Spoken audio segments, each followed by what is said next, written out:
What's up, guys? Salvage P.I. and the Rippazine as a whole. This one's going to be a little bit different just because I won't have a more in-depth review later on. I'm only covering 13 pages of a quick short story here, and then just giving my overall thoughts over the Rippazine as is. So there will not be a follow-up on this. So there may be some slight spoilers in the story for this one. So this is a one-time thing here. But before I continue, guys, just do me a quick favor. Hit the subscribe button for more spoiler-free and spoiler-filled reviews.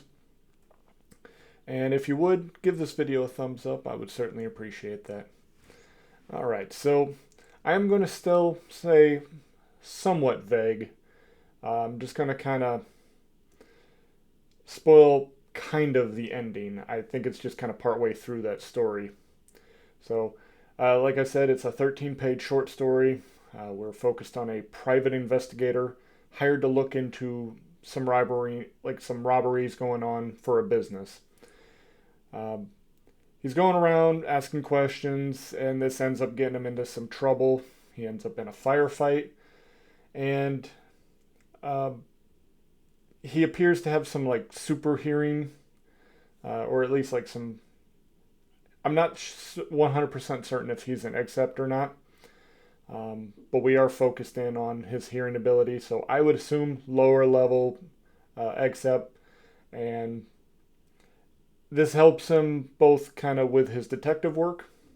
It may even be why he got into it, and also helps him in the firefight, kind of locating where all the bad guys are. And what their plans are, hears them communicating with one another. I thought that was pretty neat. We are given a cliffhanger ending. Salvage, our main character, he is now face to face with the individual who is responsible for all the robberies. So that's just where I'll leave it right there. I thought it was pretty entertaining. I would like to see more of this character.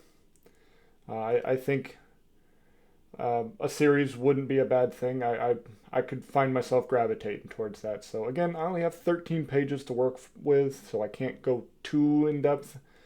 But I did like what I saw, and I would at least pick up one book just to see if this is a character I would like to continue with.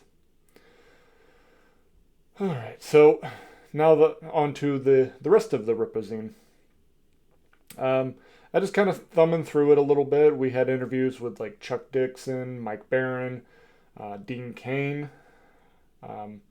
We got to see like previews for future projects, just kind of a standalone picture, just showing what's in the works. And we got to see things like Horseman, Blood Ruth, things that we already did know from announcements were coming out this year.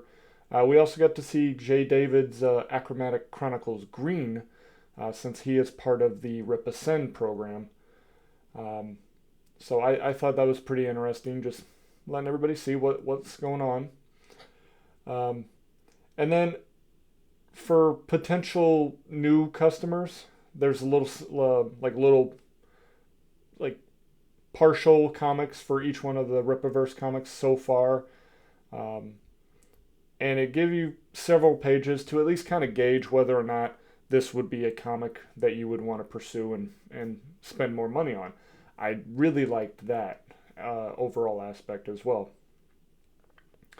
So that's really it. Oh yeah, and there was some neat things in there, just kind of some goofier stuff that I still liked, like recipes and things like that. Horoscopes.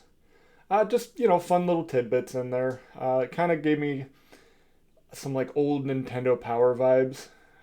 Just really kind of staying on brand with everything that was going in there. So I really liked it. And if this sounds like something you want to check out, I will be providing a link where you can get it. But that's all I have for today, guys. So until next time, take care and God bless.